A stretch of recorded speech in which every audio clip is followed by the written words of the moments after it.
I can concentrate on the notes that I have and the things I wanted to say, and not have to do the housekeeping and logistics. So we appreciate that very much, Michelle. Thank you. So some of you have been staring at this screen for quite a while. You came in early, but this is a presentation for St. Peter Parish. There may be some others who gotten the link and wanted to attend, and that's fine. It's not a matter of red or blue, Catholics and politics. And we're going to look at the opportunities to implement Catholic social teaching, but also some of the challenges of implementing Catholic social teaching in an election year.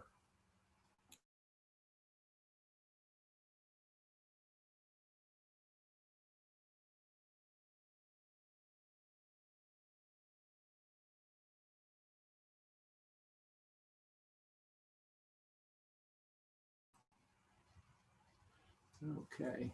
Okay, sorry, Clarke, I did that to you. That's all right. Sorry. No worry. So this is a document that I'll be referring to quite frequently from the U.S. bishops. They publish it every 4 years before the national election cycle. It's called Forming Consciences for Faithful Citizenship. And at the beginning of this, they have a prayer. And that's how I'd like to begin. So we begin in the name of the Father, and of the Son, and of the Holy Spirit. Amen. Merciful Father, thank you for inviting each of us to join in your work of building the kingdom of love, justice, and peace. Draw us close to you in prayer as we discern your call in our families and communities. Send us forth to encounter all whom you love, those not yet born, those in poverty, those in need of welcome. Inspire us to respond to the call of faithful citizenship during election season and beyond. Help us to imitate your charity and compassion and to serve as models of loving dialogue. Teach us to treat others with respect, even when we disagree, and seek to share your love and mercy. We ask this through Jesus Christ, our Lord, who lives and reigns with you in the unity of the Holy Spirit, one God, forever and ever. Amen. Well, again, thank you so much for being here. This is a time comes around every 4 years where we get fairly intense in our political opinions, our attitudes, and our debates within the church about politics. Some of you have been here, as I said, for a few minutes, and you've seen the ground rules for tonight, but just to go over them, again, as Michelle said, we're going to be all muted, the video turned off. She will be monitoring the chat, so please use that to make comments, questions, ask questions, share ideas. Now, some of you, when you registered, asked a question that you wanted me to address, and if you did that before the 18th, which was last Friday, I've incorporated them into the slideshow. So you don't need to ask those again if you did that last week or before. And we're not going to be focusing on particular candidates or on particular political parties. Okay. We'll finish by 8:30. I'll stay around afterwards if folks really want to and have questions. But as we said, the slides and recording will be posted on the St. Peter website within a few days, and you can take a look at those again. So what are we going to do this evening? Well, two major parts to what we're going to talk about. First, what is Catholic social teaching and how does it relate to judgments, prudential judgments about voting? That's going to be a fairly long section because it's pretty complex, both Catholic social teaching and the whole theory of prudential judgment, and various questions you've asked about that with respect to electoral politics and voting. So we'll stop after that section and deal with any comments or questions or ideas that you've put into the chat box. Then we'll go on to a shorter section, which is obstacles to integrating the life of faith with our political participation. What gets in the way of living faithfully our Catholic faith in the give and take of political life in the United States in the year 2020? Again, the plan is not to debate who you should vote for president, partly because that's not my role or the role of the church, as we'll see, And partly because elections are not just about presidents. They're about many, many, many offices that are up for election. And the same way of thinking about elections and thinking about voting applies from county clerk and court of criminal appeals and district court and governor and state representative, just as much as it does to senator and president and other national offices. And I'm not going to tell you anything about my voting preferences, okay? That's not my role or job either. So where do we begin?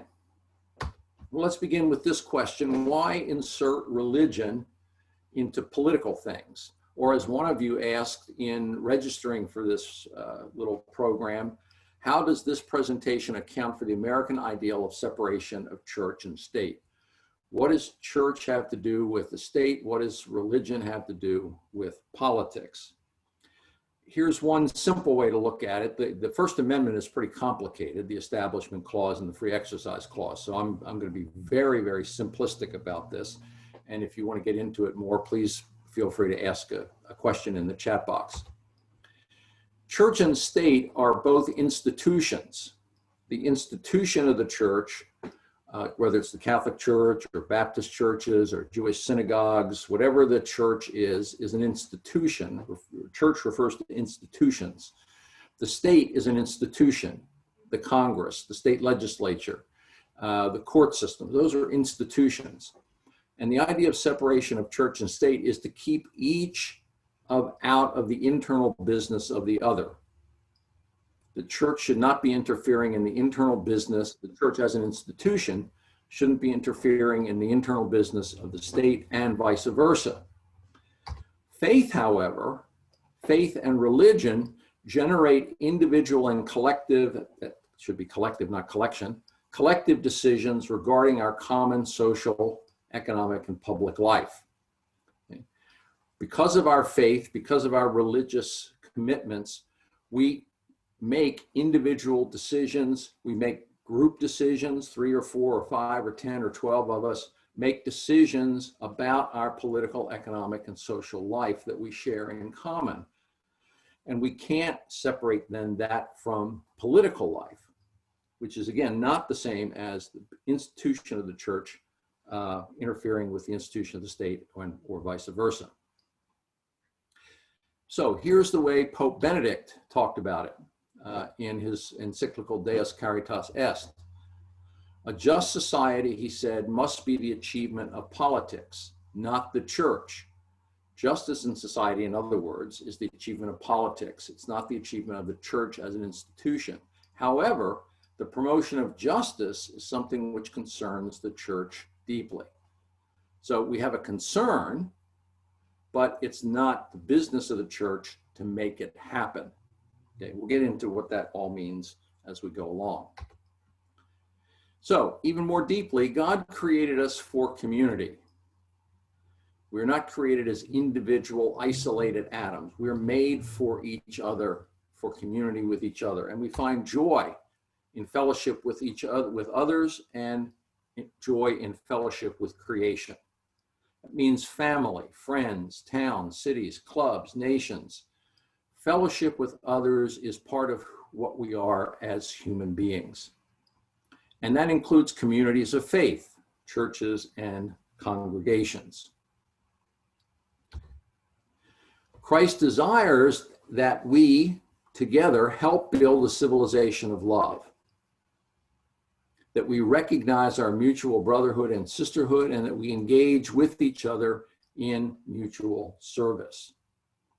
Doing that requires structure. Communities need structure.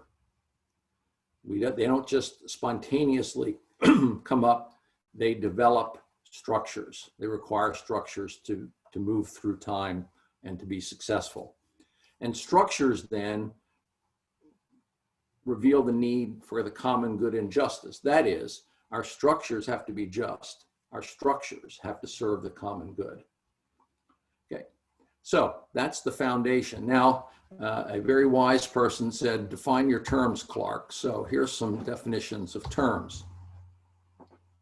When I say community, I mean persons who share a common life. Again, this can be the community of a family, a parish, a city, a club, etc. Persons who share some kind of life together. Politics. Politics, when I use the term, refers to any activities associated with the governance of community, governing those communities, building the structures of community, especially debate or conflict among individuals or political parties to establish their right to govern. So politics helps to establish who has the right to make decisions for the community for a particular period of time. We're going to be talking about democracy and democratic politics, small d democracy, small d democratic, not the Democratic Party here, but democracy. Democracy is a system of government by which whole populations or a system of government by the whole population or by the population through elected representatives. And democratic politics refers to the skills, techniques, norms that maintain and enhance the operation of democracies. So when I use those terms later on, that's what I'll be meaning by them. Again, any questions about those or comments about them, put in the chat function. Well, what about Catholic social teaching? Catholic social teaching goes back 130 years at least. It actually goes back many centuries, but in its modern form, it goes back to Leo XIII in the 1890s. And Catholic social teaching refers to those principles derived from the gospel and from human reason to determine right and wrong in law, public policy, and political life. How do we distinguish right, wrong, good, and evil, justice and injustice in law, public policy, and political life? There are a lot of different formulations of the principles of Catholic social teaching. These are four from a recent book by Charles Camasy, a theologian at Fordham, called Resisting Throwaway Culture. And these are as good a summary as any, but you'll find other summaries, they're fine too. Violence should be resisted at every turn. The lives of the most vulnerable, especially the defensive, have priority in our political, social, economic life. We should resist language, practices, and social structures that hide the full reality of the marginalized, that put the poor, that put the vulnerable away, hidden from our sight. And we demonstrate mutuality. We demonstrate mutual respect, mutual service, mutual care for all persons, current and future, and for all created order. So Catholic social teaching takes these kinds of principles and others, and then generates thinking about how society might best realize those principles in the here and now, the give and take of public life. Now, these principles are simple, the way I've stated them, but they're major obstacles to living them in the push and pull of political life. I'm going to talk about some of those obstacles in American culture in the second part of the presentation, but for now, we can think about how good intentions are overwhelmed by anger, fear, violence, prejudice, jealousy, desire for wealth and power. We want to do good. We want to protect the marginal. We want to serve each other, but these good intentions can be overwhelmed by these passions and emotions. These can be fueled by misinformation, by overwhelming complexity of political and economic life. They can be overwhelmed by the sense of that there are in-groups and out-groups, there are us and them, people we like and people we don't like, people we respect and trust and people we don't respect and that we don't trust. They can be fueled by lies and distortions. In short, sin. Sin can overwhelm. And so we're always striving for more than we can realize. One way, the Jesuits of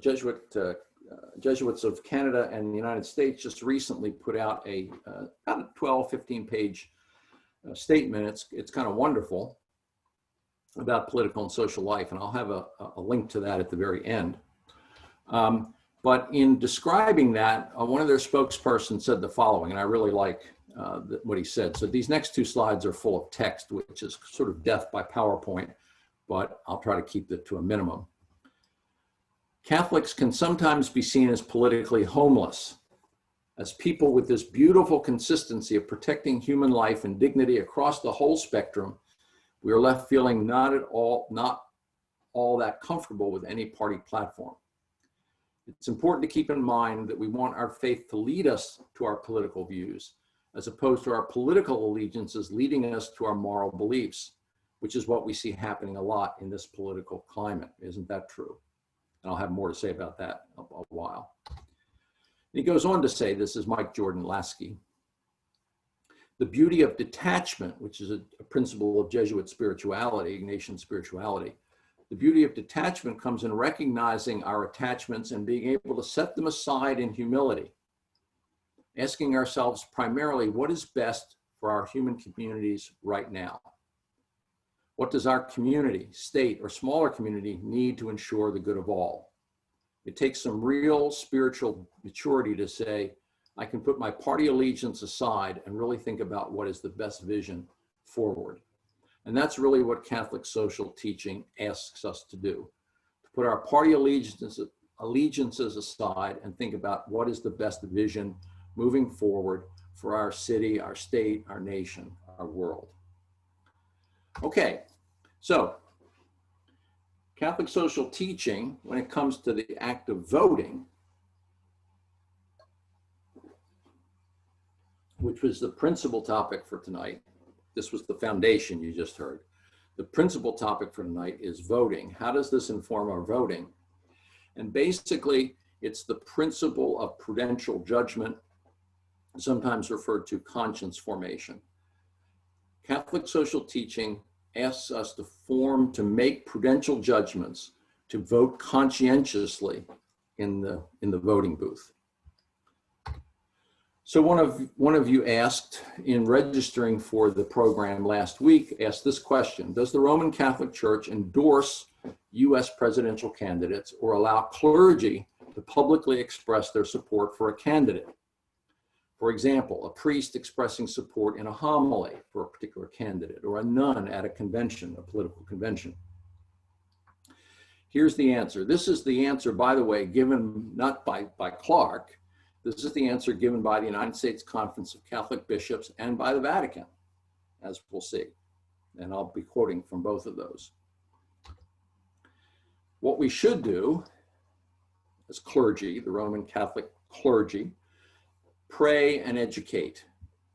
Pray for our people, pray for their conscientious decisions, pray for our elected officials and candidates for public office, educate about the principles of Catholic social teaching. They should not endorse candidates or parties. Should not. It is not appropriate for clergy, bishops, priests, deacons, or religious institutions like congregations of religious women, should not be endorsing candidates or endorsing particular political parties, or strongly hinting that Catholics should vote for this person or that person, or suggest it. Should not be distributing one-sided Catholic voter guides, all of which unfortunately do happen, but are not what the bishops and the Pope and other leaders of our faith say we should be doing.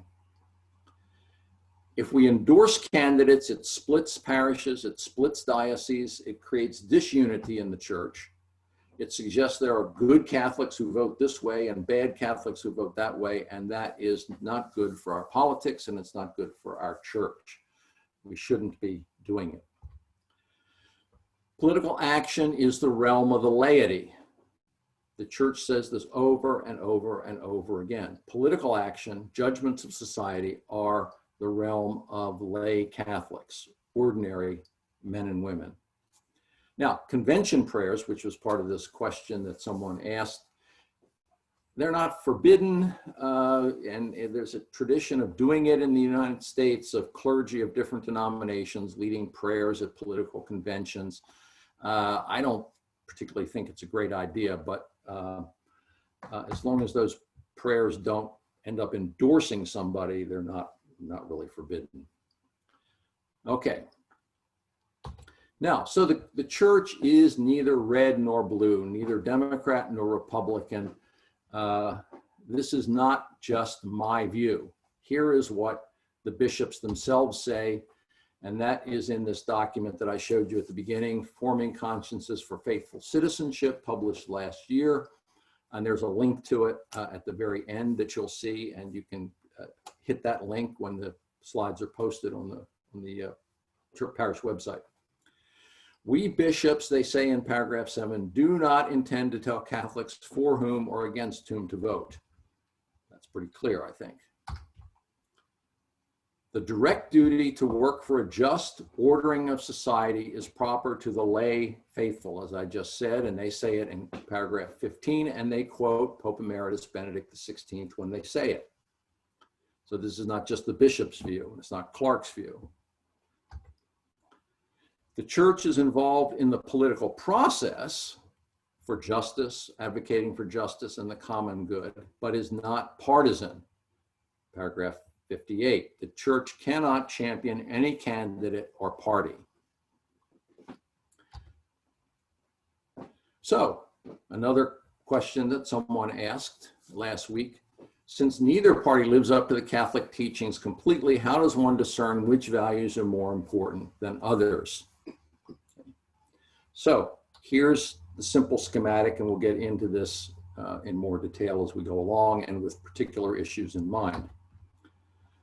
The church, the bishops again say, this is paragraph 17 from that same document, the church equips members to develop a well-formed conscience, a well-formed conscience. It encourages its members to develop the virtue of prudence. Prudence, a well-formed conscience. So what is prudence? Prudence is an ancient principle in moral theology. It applies in areas that are not simply political. It applies through every kind of decision that we make.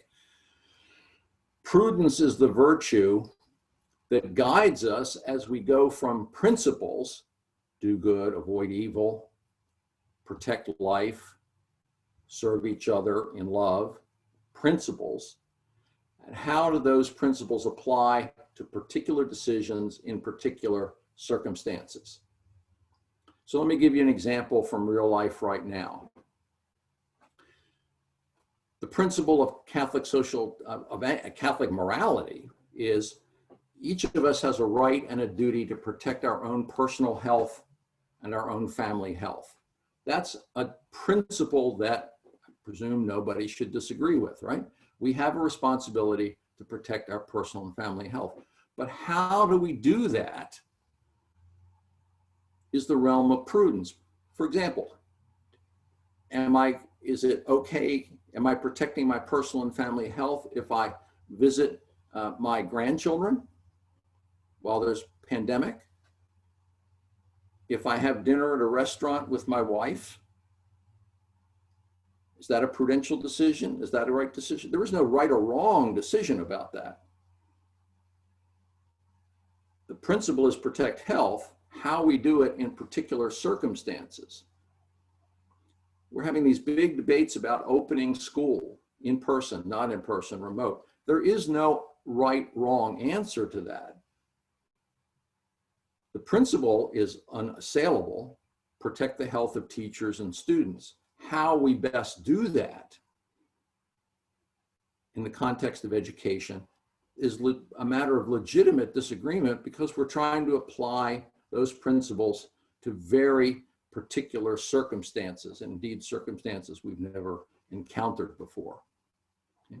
That's what prudence is. Voting is a prudential decision. Voting is not a decision at the level of principle, it's a decision at the level of prudence. Here's a schematic. If this helps you, fine. If not, forget about it. Prudence synthesizes sources and applies them to specific questions or decisions. So it takes church teaching and revelation. It takes reason. It takes our experience and our situational awareness of what's going on around us. It uses the physical and social sciences. that produce evidence related to the question. So the question, say, of the vaccine, science, we need science to help us figure that out. What is the evidence about how the vaccine is communicated, and so on and so, not the vaccine, the virus. But we need situational awareness, our own experience about education, about family, about what we need as a family, about what the church teaches, and we apply them then to the decision. So as I've said, voting is an application of prudence and conscience. There are limited choices. So in American public life, there are no viable third parties.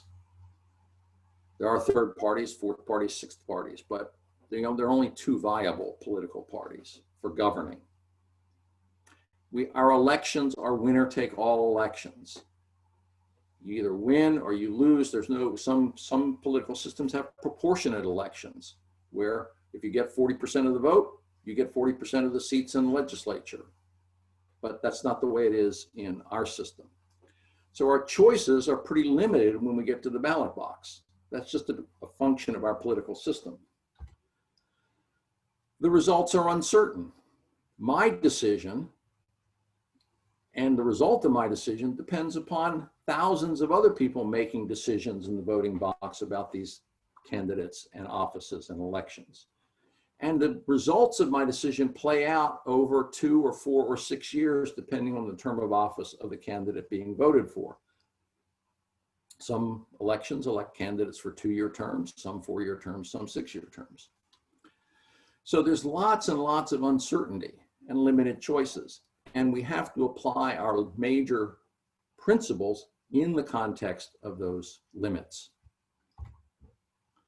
So what I would argue is, here's the way to think about any election and voting, not just 2020, not just the presidency, any office, judges, mayors, state legislators, state senators, comptrollers of the Treasury, lieutenant governors, any election.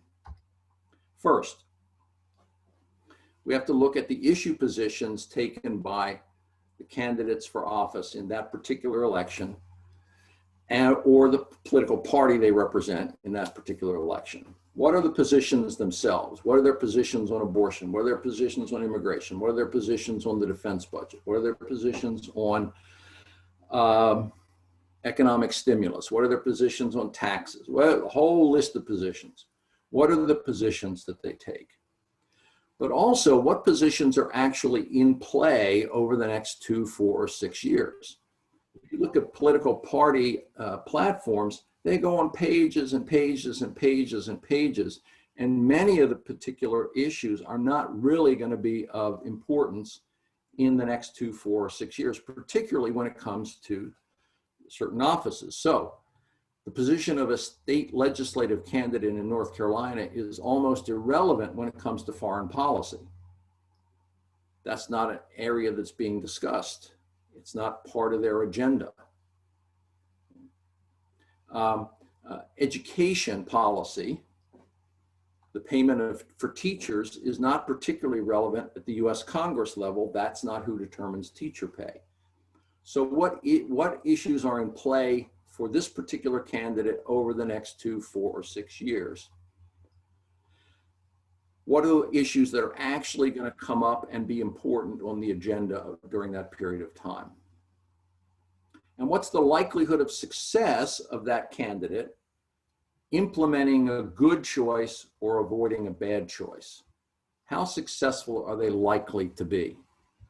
Candidates may favor a particular issue, but that issue is not going to be, they're not going to be able to win on that issue, for better or for worse, whatever you think winning should be in that issue. So that's one thing we have to look at when we look at candidates and voting. What are the issue positions of the candidates or the parties? Second, what qualities do the candidates themselves have? And this is the issue of character. Now here, by character, I mean character as a democratic leader. Not character as in, I'd really like to have this person for my next door neighbor. I'd really like to have this person as a parish council member. I'd really like to have this person as the guy or gal in the desk next to mine at work. That's not the issue. It's not their character overall or as a friend or coworker. What are their qualities of character that allow them or prevent them from being an effective democratic leader?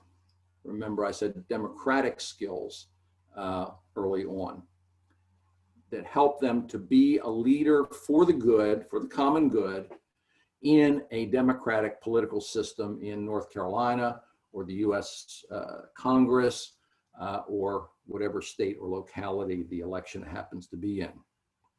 How willing and able are they to pursue the common good? Third, what is the effect is this candidate going to have on democratic institutions themselves? Okay. What do I mean by that? What I mean is, which candidate or party is most likely to enhance our democratic institutions and enhance our sense of citizenship? And that's important, particularly, I think, in this period of time, was important 2, 4, 6, 8 years ago. It's going to be important 2, 4, 6, 8 years from now, because institutional trust is at an all-time low. Civility is at an all-time low, and trust in institutions and civility, our ability to talk to one another civilly with respect, are at an all-time low. But we need both of those things for effective democracy. This summer has shown how fragile this is. Civil unrest, demonstrations, hatred, anger, vitriol are quite common. And indeed, some of us can relate to what some of our fellow citizens believe about institutions. So for example, I came across this just ordinary 20-year-old person in Ohio in an article in, I think, America Magazine, said last spring, 20-year-old now, this is a generational thing. We don't understand this idea of reforming institutions, of going back to something, because institutions have always failed us. They let 9/11 happen, and the Iraq War, and the climate crisis, and the financial crisis, and the guns. So a lot of our young people are just not invested in institutions, but institutions are important for structuring our life together. So how do we deal with this whole question of the effect of candidates and parties on institutions? So 3 things: the issue positions, the character of the candidate, their effect on democratic institutions and citizenship. And we have to ask that separately for each candidate at each line on the ballot, okay, not just one office. Okay, that's the basic presentation of how Catholics think about voting. What I want to do now, before I get to the questions in the chat box, are some questions that came up again that you all posed. Some of you, at least, who registered last week, posed these questions, and many of them had to do with abortion. Not a surprise. What about the preeminence of abortion? So here are some of the questions that you asked, and there are others that I've addressed, particularly in the slides coming up. Please dive in detail into the deep value of respect for life from conception until death. Should Catholics focus on only one issue, abortion, or a range of moral and social issues, from hunger to housing, education, and so forth? What if both presidential candidates don't show true respect for all life? What's the best way to respond to the abortion issue? It would be lovely if there was an easy answer to those questions. There is no easy answer to those questions. The bishops don't make it easy, nor should it be easy. Political life is complex. The language that the church uses, the way the church frames these issues, reflects the complexity of our public life, complexity of lawmaking in a democratic institution where issues conflict and parties conflict and choices among parties are limited. So here are some of the things the bishops say. Again, this is not, my particular take on this. This is what the bishops say in their own document. Paragraph 30 cites the congregation for the Vatican Congregation for the Doctrine of the Faith. This is the doctrine, this is the Vatican Congregation that kind of rules on theological issues. And they have a long quote in paragraph 30 from the Vatican about this. And this doctrinal note from which this comes goes back actually about 8 or 9 years ago. It's not a recent statement. It must be noted also that a well-formed Christian conscience does not permit one to vote for a political program or an individual law which contradicts the fundamental contents of faith and morals. Well, that seems simple enough, but then it goes on. The Christian faith is an integral unity, and thus it is incoherent to isolate some particular element to the detriment of the whole of Catholic doctrine. A political commitment to a single isolated aspect of the Church's social doctrine does not exhaust one's responsibility toward the common good. Again, lots of text here, but again, I want you to get a flavor of how the Church actually talks about these things. So this is from paragraphs 34 and 35 of the bishops' forming consciences for faithful citizenship. Catholics face difficult choices about how to vote. That's why it's important to vote according to a well-formed conscience that perceives the proper relations among moral goods. A Catholic cannot vote for a candidate who favors a policy promoting an intrinsically evil act, and then they list some, such as abortion, euthanasia, assisted suicide, deliberately subjecting workers or the poor to subhuman living conditions, redefining marriages in ways that violate its essential meaning, or racist behavior, if the voter's intent is to support that position, okay? So a Catholic cannot vote for a candidate, if the voter's intent is to support that position. We'll unpack that in a little bit. In such cases, a Catholic would be guilty of formal cooperation in grave evil.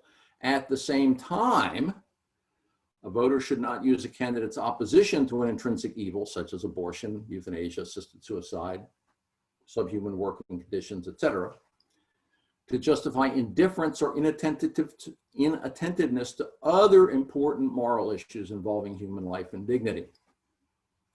There may be times when a Catholic who rejects a candidate's unacceptable position, even on policies promoting an intrinsically evil act, may reasonably decide to vote for that candidate for other morally grave reasons. Voting in this way would be permissible only for a truly grave moral reason, not to advance narrow interests or partisan preferences or ignore a fundamental moral evil. In other words, there's a weighing that has to happen. Candidates take a position, as we've seen, on a wide variety of issues, some of which are objectionable. But even despite that objectionable position, there may be reasons still to justify voting for that candidate. Okay? That's basically what they're saying. As Catholics, this is 42. As Catholics, we are not single issue voters. A candidate's position on a single issue is not sufficient to guarantee a voter's support. Yet if a candidate's position on a single issue promotes an intrinsically evil act, such as legal abortion, redefining marriage in a way that denies its essential meaning, or racist behavior, a voter may legitimately disqualify a candidate from receiving support, or may not if there are sufficiently grave reasons, as we've seen. In other words, the US bishops refuse to say what the right, politically, the political right wing, wants them to say, which is abortion is the only issue which you should take into account. They also refuse to say what the left wing wants them to say, abortion is only one issue among many. They don't say either of those things. Catholic social teaching refuses to uncomplicate issues that are difficult, prudential, and essentially complicated. So what does it do? It leaves it to our conscience, our prudential, prayerful decisions about how to weigh all of these considerations.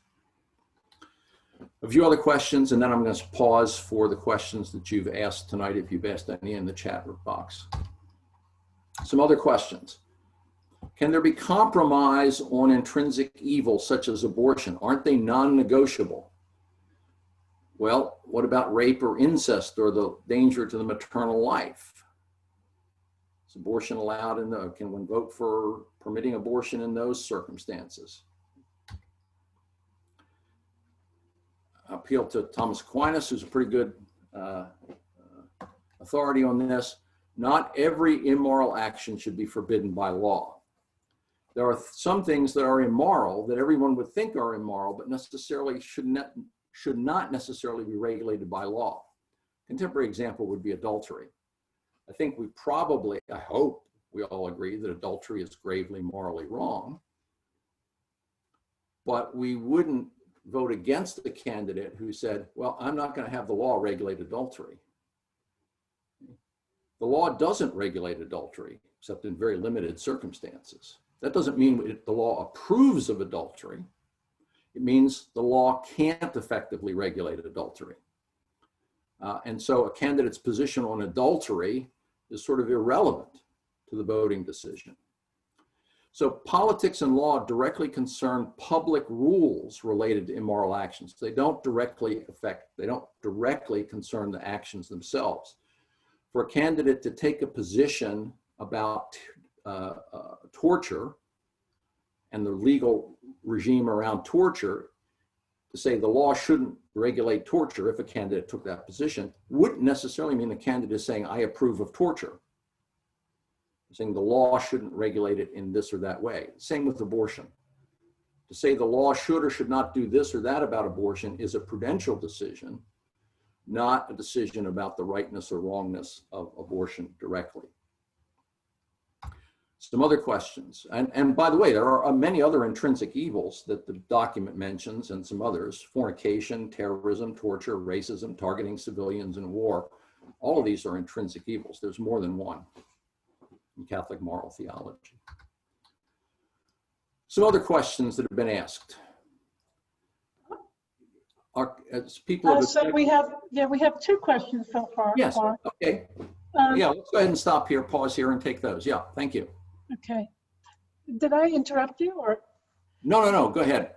So are there extreme examples where the church should side with a candidate or political party? And here's two examples given. I'm thinking of El Salvador in the 1980s when many in the church did speak up, or Nazi Germany when many in the church didn't. Yes, okay. So again, these are prudential decisions about whether, they're not about particular policies, they're about the threat to the whole way of life and existence of the society. So for example, and the church, when it spoke up, it didn't, in El Salvador, for example, as best I remember, didn't say vote for this candidate or vote for that candidate. It said what you as government are doing is wrong. You are killing innocent people. You are stealing the land that people need to survive, which is a prophetic stance that the church can and should take with respect to government. It's perfectly appropriate for the church to challenge laws or rules or regulations that violate the common good. That's not the same as saying, and therefore you must vote for such and such a candidate in El Salvador or in the US. In Nazi Germany, the church failed to speak up against equivalent or even worse evils than in El Salvador. Again, it wasn't up to the church to say, vote for this candidate or vote for that candidate. The limit case, I think, this is just me speaking, the church, I don't remember any church document on this. The limit condition is when a particular candidate or political party would destroy the very institutions of democratic life, that is, would overthrow a government or constitution. That would be they wouldn't be speaking about a particular law or a particular moral issue, but about the whole foundation of society. That'd be my kind of response to those. Good questions, good cases. Are there some others in the chat box that The other one just says, what about death penalty versus abortion? Yes. The church regards both of those as intrinsically morally evil. In fact, there was an execution yesterday by the federal government, and there's one tomorrow, and a prayer vigil I can let you know about online for tomorrow. Yeah, so both of those in Catholic moral teaching are intrinsically evil. Death penalty, both the death penalty and abortion are wrong. Now, what should the law be, and how do we change the law? By what means, by what elections, by what political party? You know, the church doesn't say, well, you weigh 1, 2, 3, 4, 5 issues over here, and 1, 2, 3, 4, 5 issues over here, and 5 and 5, that's equal. But if it were 4 and 6, it would be unequal, and you vote. It isn't a matter of adding up evils or goods, and it's a more complex weighing that involves what are the real political possibilities in this particular election, in this office that's going to person who's going to hold office for 2 or 4 or 6 years, to do the right thing or to improve the situation. So it's more complex than simply adding up or weighing one against the other, I think. And I think that's what the church is saying in those complicated paragraphs that I read. Other questions at this point? That's it for now, Clarke. Okay, let me hit a couple more questions or a couple more points that were raised in the questions last week about abortion particularly. And then I'm going to go on to a different sort of approach to this. Some people say, hey, you Catholics are only pro-life when it comes to unborn babies. In fact, there was a column in the Charlotte Observer that one of our parishioners called my attention to back on September the 8th by Justin Perry that made in effect exactly that same point. Well, pro-life people are only pro-life people when it comes to unborn babies, but they don't care about healthcare, et cetera, or the death penalty or other things. Well, the Catholic Church cares about all those things and therefore has to weigh all of those things when it comes to candidates for political office. Pro-life involves social support. So if you want to really reduce abortion rates, or that's not the right way to put it. Abortion rates have been falling for the last 20 years, particularly in the last 8 or 10 years. And one of the big reasons is more people have more health insurance because of the Affordable Care Act. And that has a huge effect on abortion rates because the poor people and racial minorities disproportionately have abortions for reasons of not having the social support to care for a child. So one way to reduce abortion is to support health insurance, income support, childcare for pregnant women and young mothers and families. So that you have to put all that in the decision, prudential decision. All life issues are connected. The bishops affirm the consistent ethic of life. And they quote Pope Francis on that, and I don't have paragraph 101. It's in paragraph 25 and 40 where they quote Pope Francis on that. And Pope Francis, you can find his quote in Gaudete et Exultate paragraph 101. Finally, why do so many Catholics approach voting based solely on a single issue, seemingly make that more important than other issues? This is care for the poor, the death penalty, environment. This is one our family really struggles with. And the answer I give and the church gives, I think, is never ignore any life issue in an election. Coronavirus pandemic is a life issue. How our political leaders, our elected leaders, our appointed leaders deal with coronavirus is a life issue. Climate change is a life issue. Racism is a life issue.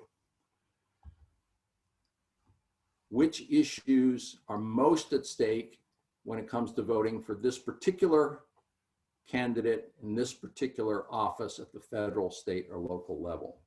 That's how we have to think of it, I believe. Remember, the voting decision is the laity's based on conscience and prudence, and neither you nor I nor clergy can judge anyone's well-formed conscience. Instead, we should engage in the 3 Ds: dialogue with Jesus in prayer and with others of like mind and others of different minds, discerning and detachment. Now, this is on the website or it'll be in the slides, but remember that in terms of just the practicalities of voting on November the 3rd or before and early voting, there's lots of information about how to do this. We had a presentation in the Social Justice Committee a couple of weeks ago by the chair of the County Board of Elections. You can find that on the website. If you want a sample ballot for your address, not a ballot itself, not the ballot you cast, but a sample ballot for your address, you can get it at that website. Again, this will all be posted afterwards. And you click on a link, you enter your address, voter information, and you get a sample ballot tailored to your specific district. And some people think, well, it doesn't matter whether I'm a Democrat or Republican registered. It doesn't in the general election in November. That's irrelevant. Okay, so Michelle, unless we have some other questions or comments, I'm going to go into part 2. Well, there is no other questions Okay. right now. I hope that's been helpful about how to think about voting and some of the neuralgic issues that come up, particularly again with respect to abortion in the American political context. But I want to go a little deeper here. And since you've all signed up for this, I hope you'll let me go a little deeper. And that deeper is obstacles, really deep obstacles to our living Catholic social teaching. Why is it that it is so hard for Catholics to live their faith in their society and in their public life and in their voting, in economic life and the like? And I think there's some really, really, really deep obstacles that we should think and pray and act about. So I'm going to take about, let's see, it's 7:56 right now. We're going to go to 8:30. I'm going to take about 15 to 20 minutes, talk about these, and then we'll have another 10 or 15 minutes for any questions or concerns or comments that people want to make. Again, use the chat function for that. And again, I want to emphasize all of this is going to be up on the church website, I hope, within a few days. So the first obstacle is misunderstanding of Catholic social teaching. American Catholics, you find this in the surveys, you find it just by talking to people. American Catholics behave and believe about government and politics in the same way as other Americans of any religion or no religion at all. Catholic social teaching just has not penetrated into our consciousness. Okay? And there's some reasons for that I'm going to talk about. One is ideology. Ideology is I was a political scientist in a former life. Political scientists think of ideologies as all-encompassing systems of social, political, and economic analysis. They cover everything and they give ready-made and simple solutions to any complex problem you want to mention. You know, liberals have their list of solutions that are simple and easy to understand for any problem you want to mention. Conservatives, radicals, Marxists, socialists, communists, environmentalists, everybody has their simple solution to complex political, social, economic problems, and ready-made and simple solutions are pretty much always wrong. They may have a kernel of truth, but they're pretty much always wrong. But they make our life easy. I don't have to do a lot of thinking if I'm a liberal or a conservative, if that's my identity, or if I identify as a Republican or a Democrat, I know what I'm supposed to think. Okay? And none of it is really consistent with Catholic social teaching.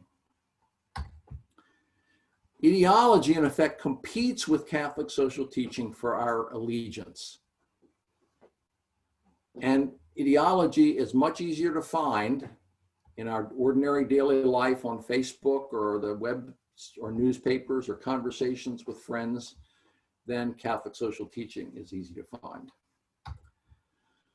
At its worst, ideology co-opts Catholics. In other words, we understand our faith not as Catholics, we understand our faith as liberal Catholics or conservative Catholics or some other kind of Catholic. And the glasses of ideology that we put on determines how we see our faith.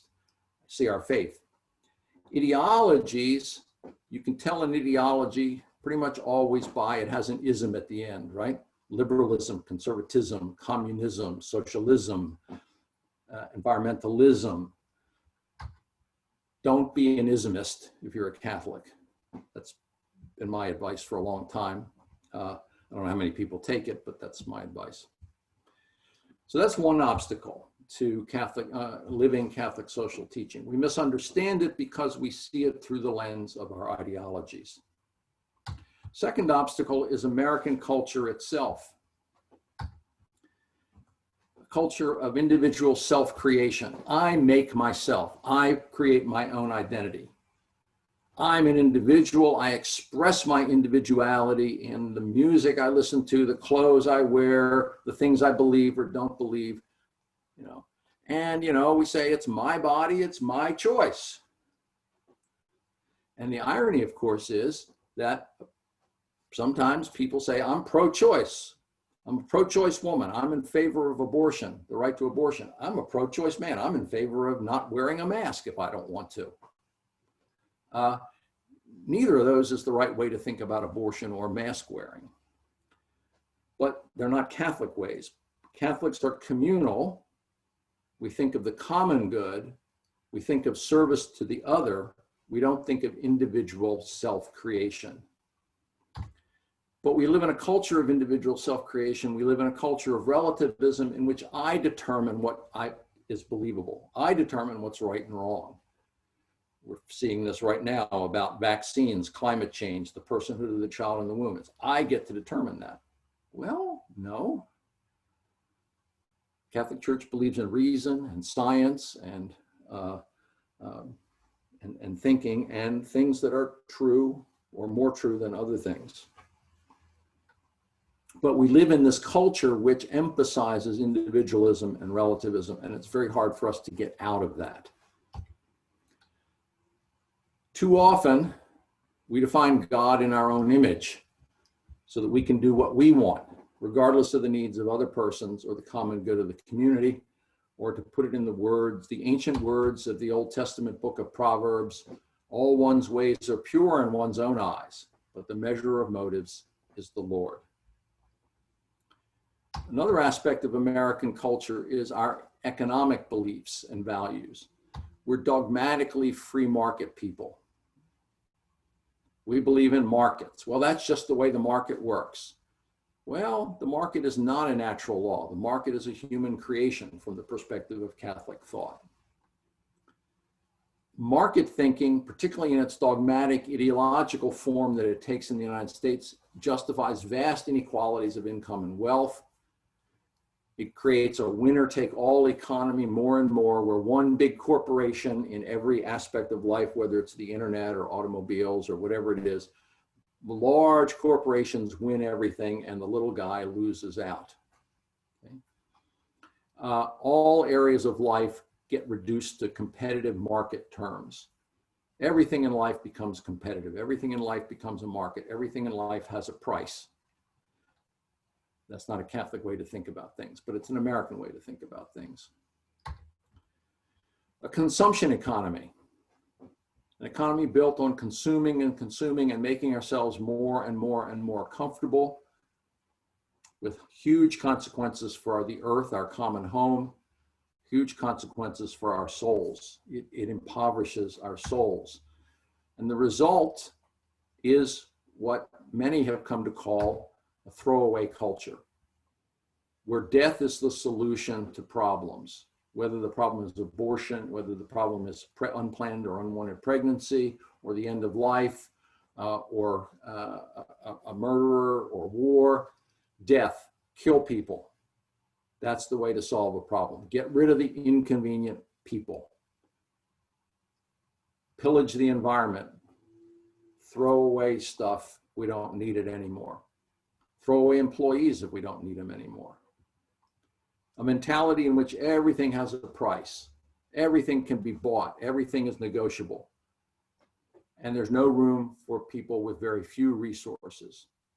We get rid of the unproductive. Terrible consequences. So that's the second obstacle. Our culture, the culture we live in, is antithetical to our Catholic faith. The third obstacle to implementing Catholic social teaching is American tribalism. By that I mean we're more and more and more divided into the red tribe and the blue tribe, the Democratic tribe and the Republican tribe. And I'm going to show you a 60-second video that illustrates that. This is a video that illustrates what's been happening about bipartisanship and cooperation among Democrats and Republicans from the 1940s to about 6 years ago, around 2014, and it's only gotten worse since. So bear with me for about 60 seconds.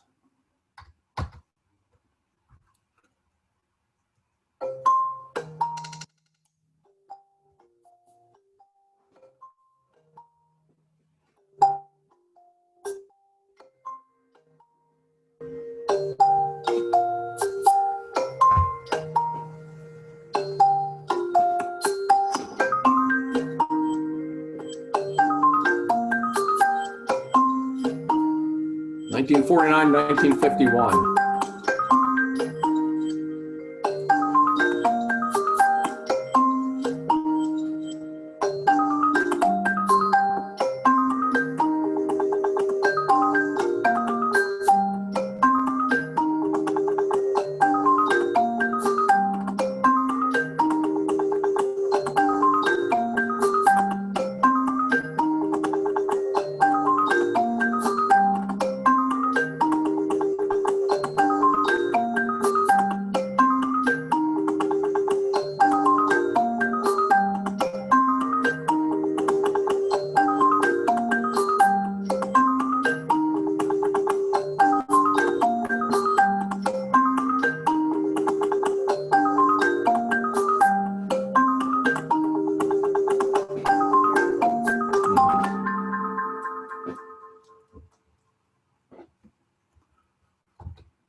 So that's a pretty good illustration of how we've divided into tribes, and the big division happened in the late 1990s, early 2000s. It wasn't last year, it wasn't 2016, 2012. It was the big division, and it's just gotten worse. Well, why is that? Well, there are a lot of reasons in our political, social, and economic structure that we could go into. Just going to hit a couple of points in the interest of time. This new tribalism, our identities are now based on our feelings, not so much our ideas and beliefs. It's about solidarity against the threat posed by the other. More and more we see people unlike us, people who are different from us, as a threat to us. So it's based on feelings that are reinforced by racial and geographic and media segregation, and reinforced by the decline of civic institutions and the decline of public schools. Okay. More and more and more, we live separate lives from each other, and people we don't know, people who seem different from us, believe different from us, are not only people we might disagree with, they're people we have strong feelings against.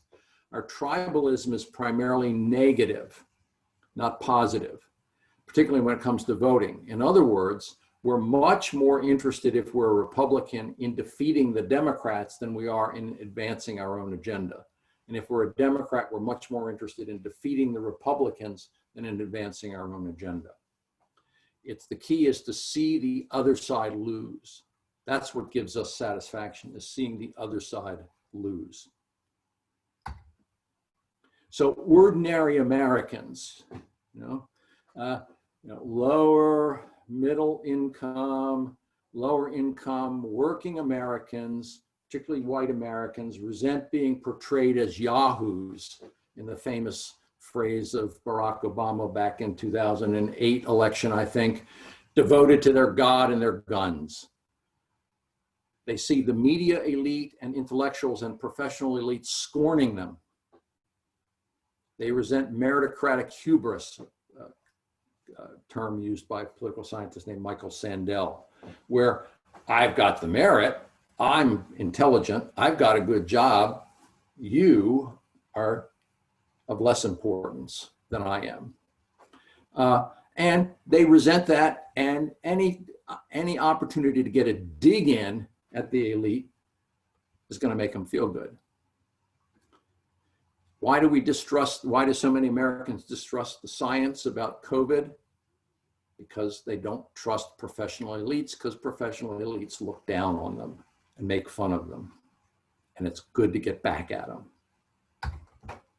And progressive Americans see themselves as tolerant, respectful of difference, of intellectual achievement, and therefore they scorn people who are different from them.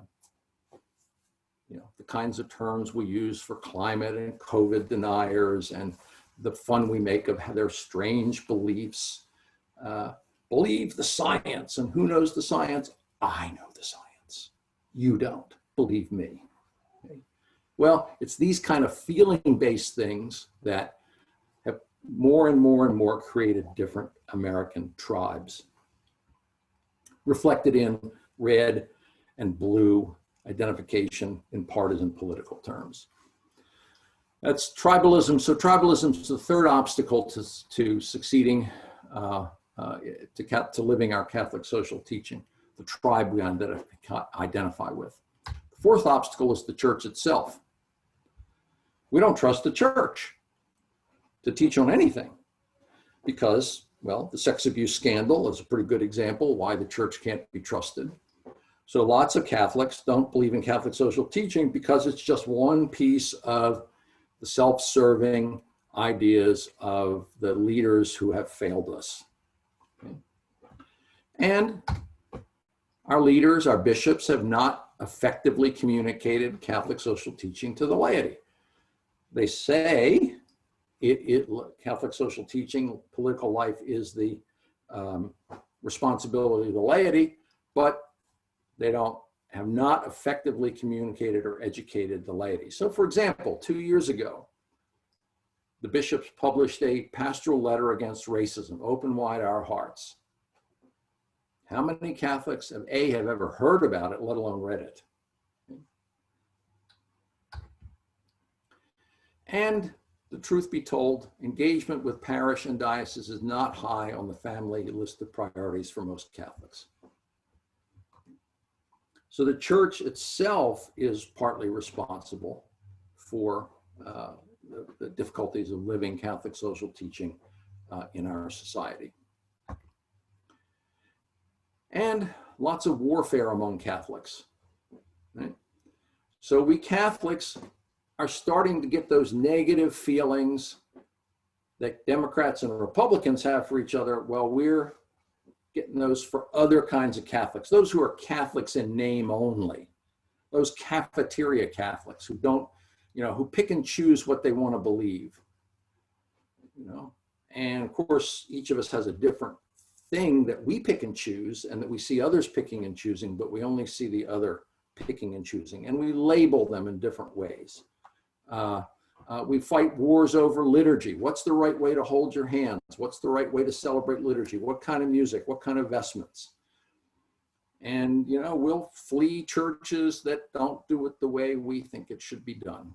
Okay? And we'll look down on those that we disagree with. So, 4 things that make it very difficult to live Catholic social teaching, and that we've got a big job as Catholics, if we care about these things, in trying to overcome. Misunderstanding of Catholic social teaching because of ideology, partisan tribalism, American culture, and problems in the church itself. Well, that sounds pretty discouraging, so I'm going to give you some signs of hope. Towards here, we're just about finished. Some signs of hope. because I've been doing a lot of gloom and doom, haven't I? Most Americans are showing themselves capable of sacrifice for the common good in this COVID time. We're staying at home more, even at the cost of our livelihoods and our comfort. You know, there's a lot of grousing about people who don't wear masks, but the fact of the matter is that the vast majority of Americans, most of the time, do wear masks now.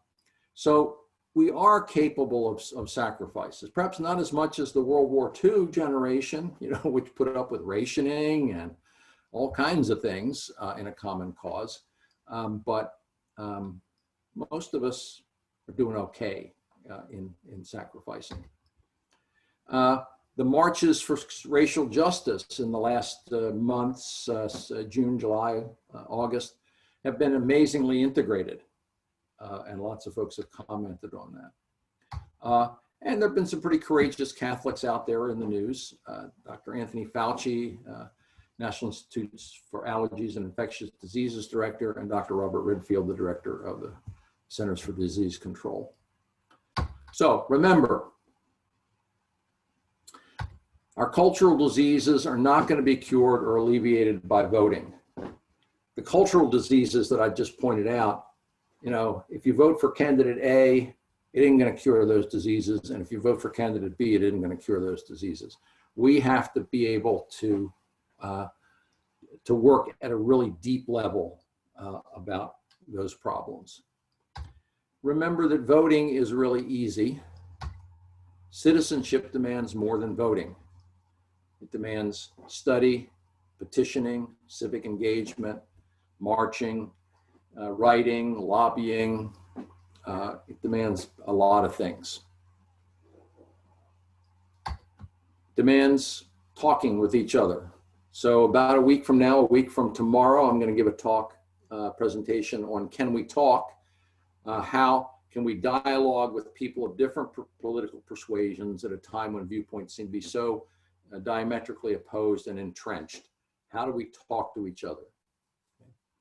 And remember, in this election, we're talking about more than the presidential election, which gets all the attention. We're talking about electing people at all kinds of different levels. Now, there are two slides. I'm just going to show them to you because I quoted them earlier about how we're politically homeless, but we have to achieve detachment. Okay, to ask, what does our country, our state need to ensure the good of all, and put aside my party allegiance and really think about the best vision going forward. These resources will be posted, or these slides will be posted, and you can click on these links. The document that I was referring to quite a bit, the bishops, U.S. bishops forming consciences for faithful citizenship is there. The Ignatian Guide to Civic Engagement that I referenced, and Father John brought to my attention a statement by the Bishop of the Diocese of Manchester, New Hampshire, which is a pretty good two-page summary of all of this. You can go to the Ignatian Solidarity Network and a website or a link called Voting as an Act of Love, which lots of resources there. And then the Jesuit magazine, America Magazine, is publishing a series of pieces on election 2020, arguments for and against voting this way or that way. In other words, they're not taking one side or the other, they're presenting arguments for both political parties. So if you want some of those kind of arguments, that's a place you can get both sides fairly argued. Okay, so are there questions, comments, ideas? Well, Clarke, there is a comment that came through, and you may want to. I think it needs to be acknowledged that the two tribes you described are white, by and large. People of color should be part of the conversation. Thank you. That's whoever made that comment. That's a very good comment. Yeah, the Democratic Republican tribe that get involved in the so-called culture wars tend to be whites. Now, African Americans and Hispanics traditionally have voted Democratic, but they're not part of the those arguments in anything like the same way. Thank you. That's a good point. Mhm. And you know, we have this partisanship growing, yet in the last presentation from the gentleman that runs the Board of Elections, he showed how unaffiliated has been growing quite a bit. What is the phenomena behind that? You know, we have this partisanship, but that just seems like Right. Right. So there's a lot of things going on there. So yes, the trend is that when people register to vote, and different states have different laws about whether you have to register in a political party or whether you register independent or non-affiliated. So it's going to be a little bit different in different states. But people who identify as strongly Democratic and strongly Republican are shrinking as a number of people. There are more people in the middle, but when you ask those people, do they lean one way or the other? Most of them actually do lean either Democratic or Republican. In other words, they're sort of weak partisans. okay. The problem is that our electoral system and our voting system and our representative system is designed to favor the strong partisans. And that's an evolution about the last 50 or 60 years. So that if you are a Democratic candidate, or you want to be a Democratic candidate and you want to get the party's nomination, you have to run way to the left for fear that somebody will outflank you on the left. And similarly, because it's the strong partisans who vote in primaries. If you're a Republican, you do the opposite. You move to the right in order not to be outflanked on the right. And that's a function of the primary election systems we've developed. It's a function of, it's actually a function of convenient air transportation so that people can get out of Washington and don't have to actually live with each other or talk to each other outside of office hours. And the amount of money that has to be raised and a whole variety of other factors that account for that. But what it does is it produces extremes. But the folks in the middle tend to lean one way or the other. Other thoughts, questions, comments? There are some comments thanking you. Oh, that's lovely. Thank you. Yes. Thank everybody for coming. I do have a closing prayer, so I'll do that, but I don't want to cut off any comments. And again, I want to ask us, to pray for our country, pray for our elected leaders, pray for our candidates. And I'd like to remind you again of the presentation I'll be doing a week from tomorrow, October 1st, on some techniques of talking to one another, some ways to engage in conversation that isn't shouting at people who are different from or disagree with us. We'll talk about that. And it's the same kind of situation. There's a link that on the parish website that you can click, and that will get you on the list to get the Zoom link sent out next Tuesday or Wednesday, the link to click on to join that. So if you're interested in pursuing the idea of civil conversation, look that up on the parish website and sign up for that. Anything else? Anybody else have a question, a comment? We can end the recording after the prayer. If there's anybody who wants to make a comment that they would rather not have recorded, or engage in a kind of a dialogue you'd rather not have recorded, I'll be willing to stick around if anybody wants to do that. That's totally up to you. To you. Anything else? That was it, Clarke. Okay. Well, I have a prayer for discernment here that my wife, Anne, gave me, and it's lovely. And it comes from St. Basil of Caesarea, who lived in the 320s to the 379, so a long, long time ago. And since voting is about discernment and prudence, I thought this would be a great prayer to conclude with. In the name of the Father, and of the Son, and of the Holy Spirit, amen. Steer the ship of my life, good Lord, to your quiet harbor. where I can be safe from the storms of sin and conflict. Show me the course I should take. Renew in me the gift of discernment so that I can always see the right direction in which I should go. And give me the strength and the courage to choose the right course, even when the sea is rough and the waves are high, knowing that through enduring hardship and danger, we shall find comfort and peace. Amen. Again, thank you so much for being here. Michelle will go ahead and end the program and end the